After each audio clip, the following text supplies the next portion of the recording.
South Lake Tahoe Fire Rescue needs your input, and the Reno Tahoe Airport just made it easier to fly the friendly skies.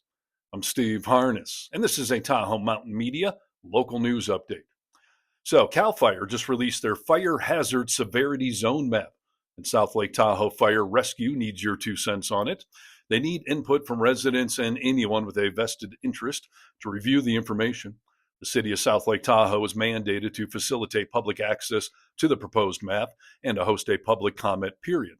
Public input can help validate the data, identify any concerns, and improve the understanding of how these zones may impact locals, businesses, and emergency response planning. So take a look at this map. The first thing you might notice is that with the exception of our beaches, basically every area is in red, which means very high. And as someone who went through the Caldor fire evacuation a few years ago, along with so many of you, that seems accurate. I'll put the link in the comments section below so you can review the map yourself, and it will also have contact information for your input.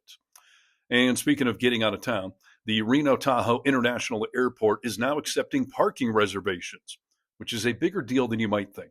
I flew out of there a few weeks ago, and when I showed up, the parking lots were all full, which is a stress you do not need when the clock is ticking down to your departure time. So now travelers just need to go online to renoairport.com and select the date and time that you'll be there. You also have the option to pay ahead of time, cancel for free, or adjust your arrival and departure times. Losing your luggage will still happen manually at the airport. There's no online option for that yet. Sorry. But seriously, on a related note, starting on May 7th of this year, you're going to need a real ID to travel domestically, or you can use a passport. But if you don't have either of those by May 7th, you won't have to worry about losing your luggage because you won't be flying anywhere. This local news update is brought to you this time by Casey's, serving breakfast, lunch, and dinner. Casey's in Round Hill is a favorite for locals and visitors alike, including this guy. You can find the full menu online at Casey'sTahoe.net and stop by Casey's next to Safeway on the Nevada side. And to find out more about us, you can go to TahoeMountainMedia.com.